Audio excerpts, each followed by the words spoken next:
मंडप है और ये सिद्धाश्रम साधक परिवार जोधपुर की संस्था है, जहाँ जोधपुर में इसका मंत्र तंत्र यंत्र विज्ञान के नाम से मुख्य कार्यालय है। डॉक्टर नारायण दत्त श्रीवाली जी जो पूज्य गुरुदेव के नाम से जोधपुर में इस संस्था के संरक्षक हैं, वो प्रधान संरक्षक हैं और उन्हीं के पूरे दिशा निर्देशन में इस पत्रिका का कार्यभार चल रहा है। वहाँ पर पत्रिका कार्यालय का अपना ही प्रेस है और साथ ही वहाँ पर एक साधना भवन का निर्माण हुआ है, जिस साधना भवन में वहाँ पर साधनाएँ सिखाई जाती है। ये हमारा सिद्धाश्रम साधक परिवार जो है ये केवल एक ही स्थान विशेष से संबंधी रखता है। अब इसका ये मेन गेट हम लोगों ने यहाँ पर बनाया, इसके बाद ही बराबर में यज्ञशाला आयोजन हुआ और इसमें ये सब प्रधान यजमान लोग बैठे हुए हैं, होता लोग ये सब इसमें अभी चंडी मंत्र की आहुति जो है नवार मंत्र की आहुति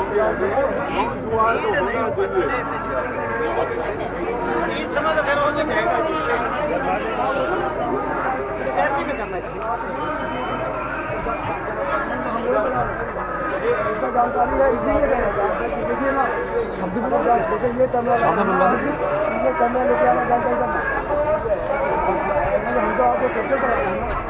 ये हमारे आचार्य यज्ञ के फोटो नहीं दिया और ग्राउंड में सबको दिखा देना कर रहे हैं।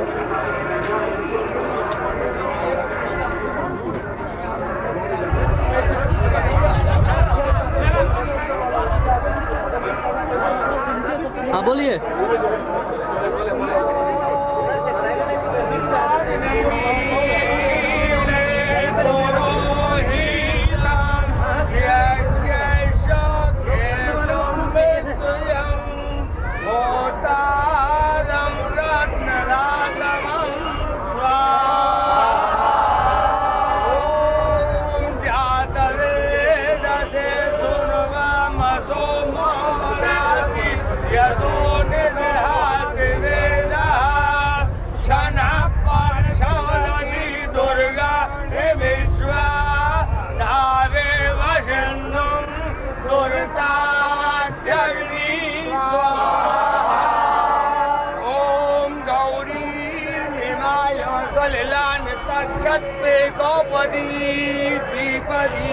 चतुष्पदी अष्टापदी नवपदी बमूलती सहस्राक्षरा पर्वेभ्यो मनस्वा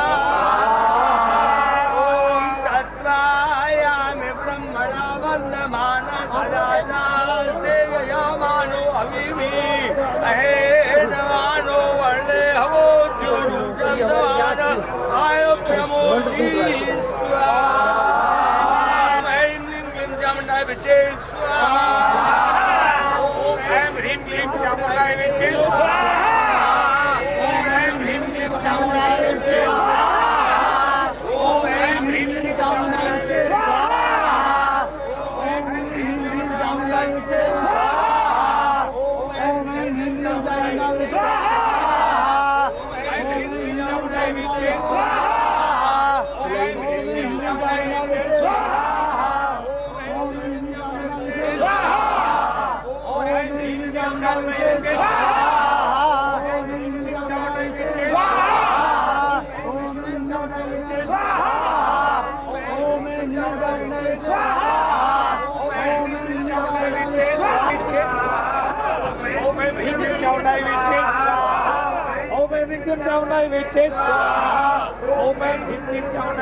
थोड़ा सा इससे माता जी सामने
हटी हटी हटी रुक जाइए, बस वहीं देखिए।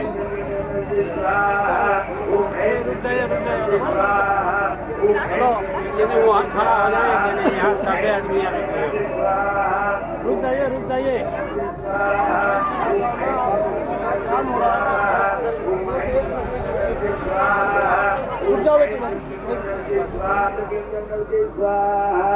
अभी आपको जब डेट पर आप शॉट ले रहे थे उस समय पूज्य गुरुदेव के विषय में मैंने आपको बताया था।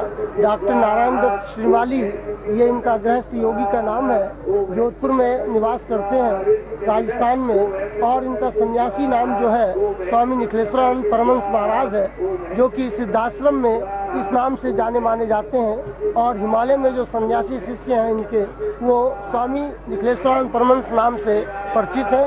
तो वही ये चित्र आप जो ले रहे हैं, ये उन्हीं का चित्र है।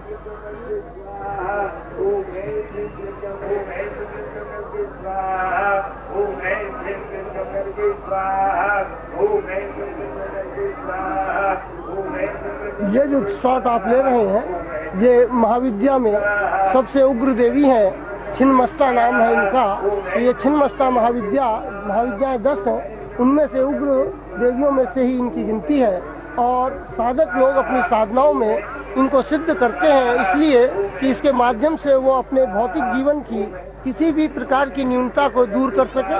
मंत्र इनका नीचे लिखा हुआ है, श्रीं ह्रीं क्लीं ऐं वज्र वैरोचनीये हुम हुम फट स्वाहा। ये छिन्नमस्ता मंत्र है, जिसको सिद्ध करके भौतिक और आध्यात्मिक दोनों ही प्रकार की अपनी साधनाओं के माध्यम से मनोकामना पूर्ति करते हैं। शत्रुओं पर विजय प्राप्त करने में ये देवी सिद्धहस्त है। ये भुवनेश्वरी महाविद्या है। भुवनेश्वरी यंत्र और चित्र जो आप देख रहे हैं, ये साधक के लिए इस प्रकार की साधना जीवन में संपन्न करना बहुत ही महत्वपूर्ण रहा है। और भुवनेश्वरी साधना का जो बीज मंत्र है ह्रीम, इस बीज मंत्र को सिद्ध करने के बाद साधक भोग और मोक्ष दोनों की प्राप्ति अपने जीवन में कर लेता है। यही इस महाविद्या साधना में सबसे बड़ी विशेषता है, जो अन्य महाविद्याओं में हमको कम मिलती है। अन्य महाविद्याओं की साधना में ये जरूरी नहीं है कि वो मोक्ष का भी अधिकारी बन जाए, लेकिन इस साधना को, इस महाविद्या को, भुवनेश्वरी को सिद्ध करने पर साधक निश्चित रूप से जीवन में भोग तो पूर्ण रूप से उसमें तो पूर्णता प्राप्त करता ही है, लेकिन ये निश्चित है कि वो जीवन में मोक्ष अवश्य प्राप्त करेगा इस साधना को संपन्न करने और सिद्ध करने के बाद।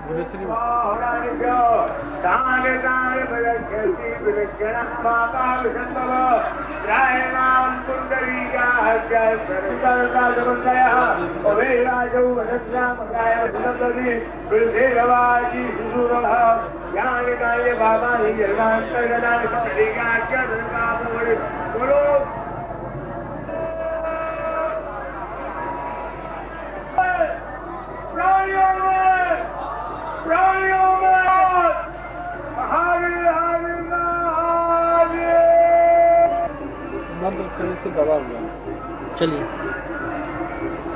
ये महाविद्या जो आप देख रहे हैं, ये त्रिपुर भैरवी है और त्रिपुर भैरवी यंत्र भी साथ में अंकित है। ये भी महाविद्याओं में विशिष्ट महाविद्या में इनका नाम है। और ये साधना सिद्ध करने पर निश्चित रूप से साधक को अपने जीवन के जो विकार हैं, अपने जीवन के जो पिछले जीवनों के और इस जीवन के जितने भी पाप कर्म हैं, वो सबका क्षय होता है और साथ ही उसके अंदर एक विशिष्ट शक्ति का प्रादुर्भाव होता है। ये देवी सिद्ध होने के बाद फिर वह कहीं पर भी अपने आप को नतमस्तक नहीं महसूस करता, बल्कि हर समय वह गौरवान्वित और प्रफुल्लित अपने जीवन में एक पूर्णता का आनंद प्राप्त करता है। ऐसी विशिष्ट माँ भैरवी ये त्रिपुर भैरवी है और त्रिगुणात्मक इनका जो जीवन की सिद्धि है वह निश्चित रूप से मनुष्य को बहुत उच्च स्थिति में पहुंचाती है, जो कि साधक का जीवन का अभीष्ट और लक्ष्य होता है। ये तारा महाविद्या आप देख रहे हैं। तारा महाविद्या के लिए सभी साधक अपने जीवन में लालायित रहते हैं इसकी सिद्धि और साधना के लिए, क्योंकि हर साधक जो साधना के क्षेत्र में और विशेष रूप से तंत्र के क्षेत्र में आगे बढ़ना चाहता है, वो तारा महाविद्या के माध्यम से अपने जीवन में अर्थाभाव कभी भी नहीं देखना चाहता, इसलिए वो इस महाविद्या की साधना सिद्ध करता है। ये कहा तो यहाँ तक गया है शास्त्रों में, जहाँ पर भी इसका तारा महाविद्या का विवेचन हुआ है कि ये साधना सिद्ध होने पर नित्य ये देवी 2 तोले सोना अम्बा साधक के तकिए के नीचे रख जाती है और सवेरे प्रातः जब वो 2 तोले सोना प्राप्त करता है तो उसको बड़ा आश्चर्य होता है, क्योंकि ये कहाँ से कैसे प्राप्त हुआ। तो उसके पीछे इसी महाविद्या का ही हाथ है। वो अपने शिष्य को, वो अपने भक्त को ये महाविद्या कभी भी दरिद्री नहीं देखना चाहती। वो जीवन में अर्थाभाव न रहे, पूर्ण अर्थ की प्राप्ति ही इस साधना का अभीष्ट लक्ष्य है, जिसके लिए साधक लालायित रहता है और ये साधना सिद्ध करता है। वैसे तो जीवन की सभी भौतिकता की कामनाओं की पूर्ति करने वाली ये देवी कही गई है। ये महाकाली का चित्र आप देख रहे हैं। ये दक्षिण कालिका के रूप से तांत्रिकों के जीवन में उनके जीवन के एक विशिष्ट ऊर्जा और शक्ति की देने वाली मानी गई है। परमहंस का नाम हम सब जानते हैं। उन्होंने इसी महाविद्या को, महाकाली को सिद्ध करने के बाद इस स्थिति तक की साधना और सिद्धि प्राप्त की कि अपने जीवन को उन्होंने पूर्ण रूप से उसी रूप में ढाल दिया। उनका शरीर स्वतः स्वयं में परमहंस महाकाली बन गए। इस स्थिति की साधना सिद्धि उन्होंने की। और कालिदास का नाम भी आपने सुना होगा, हम सब जानते हैं कि महाकवि कालिदास काली की सिद्धि के बाद ही इतने उच्च कोटि के कवि बने जो संसार में, विश्व में उनका नाम प्रसिद्ध है और आज तक भी उनकी बराबरी का दूसरा कवि पैदा नहीं हुआ। तो ये महाविद्या निश्चित रूप से अपने साधक को, अपने भक्त को जीवन में सर्वश्रेष्ठ स्थिति प्रदान करती है। शक्ति की तो ये जीवन में एक साकार मूर्ति है और इनको सिद्ध करना हर साधक के जीवन का अपना एक अभीष्ट रहता है। ये महाविद्या जो आप देख रहे हैं ये बगलामुखी है और पीताम्बरा भी कहलाती है। पीताम्बरा पीठ दतिया में जो स्थित है वो माँ भगवती बगलामुखी महाविद्या की ही है। ये महाविद्या पीठ कई स्थान पर है। तो ये महाविद्या अपने आप में शत्रुओं पर पूर्ण विजय देने वाली महाविद्या मानी गई है। शत्रुओं पर पूर्ण विजय प्राप्त करके साधक अपने जीवन में किसी भी तरह से कहीं पर भी कोई भी कमी महसूस नहीं करता। और इस दृष्टि से ये बगलामुखी महाविद्या जीवन की पूर्णता केवल शारीरिक ही नहीं, भौतिक ही नहीं, बल्कि हर प्रकार के शत्रुओं पर विजय प्रदान करने वाली महाविद्या मानी गई है। इसका मंत्र है ओम ह्रीं बगलामुखी सर्वदुष्टानां वाचम मुखम पदम स्तंभय जीवाम कीलय कीलय बुद्धि विनाशय ह्रीं ओम स्वाहा। आप लोग क्या नहीं देख रहे? ये महाविद्या जो आप देख रहे हैं ये धूमावती महाविद्या के नाम से जानी जाती है। धूमावती महाविद्या जिस प्रकार से छिन्नमस्ता अपने आप में, बगलामुखी अपने आप में उग्र महाविद्या साधना कहलाती है, उसी प्रकार से ये धूमावती भी अपने आप में उग्रतम महाविद्या मानी गई है। और इनकी साधना सिद्ध करने में साधक को 10 बार सोचना पड़ता है। कि क्या वो धूमावती साधना सिद्ध कर सकेगा, क्योंकि धूमावती इतनी क्रूर है कि साधक को अपनी साधना काल में विचित्र विचित्र प्रकार की जो है अनुभूतियाँ होती हैं, जिससे वो घबरा उठता है, कांप उठता है, बीच में साधना छोड़ देता है। ऐसी स्थिति उसकी पैदा होती है। तो इसको सिद्ध करने के लिए सद्गुरु की आवश्यकता होती है। बिना सद्गुरु के आशीर्वाद और प्रताप के बिना वह यह साधना सिद्ध नहीं कर पाता। तो इसलिए यह भी, जब हम शत्रु पर विजय प्राप्त करने में बगलामुखी और छिन्नमस्ता के माध्यम से भी कामयाब नहीं हो पाते, तो हम धूमावती साधना का सहारा लेते हैं और तब बड़े से बड़े शत्रु, बड़े से बड़े हम विकारों को, रोगों को, शत्रुओं को उसको नाश कर लेते हैं और उन पर नियंत्रण स्थापित कर लेते हैं। इसका मंत्र है धूम धूम धूम धूमावती ठा ठा।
उधर चलेंगे। हम आगे यहाँ दौड़ करके बोले कि आधे घंटे में आना।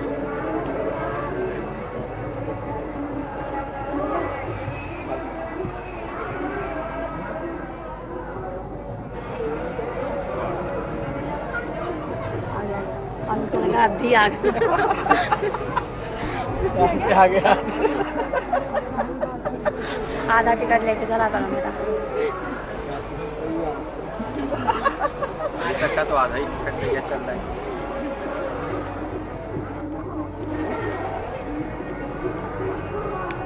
आओ भाभी, क्या नाम भाभी, क्या नाम? आओ।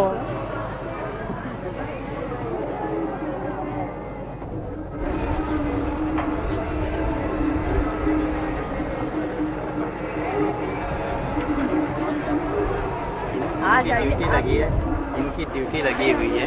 आओ। इनकी भी सामने से, इधर से सामने से कवर करिए।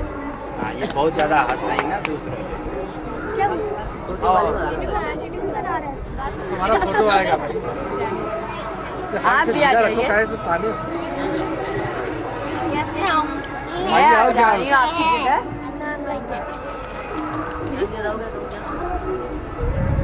बस।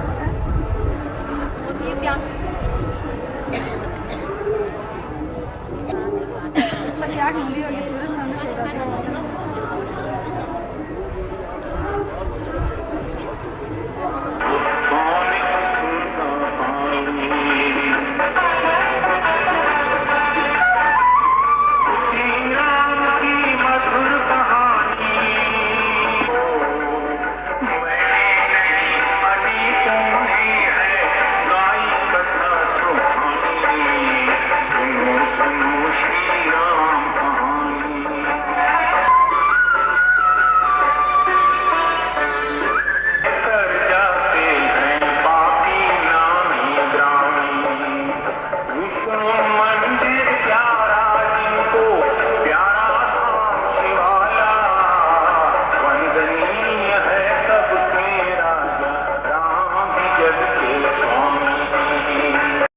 नमस्कार।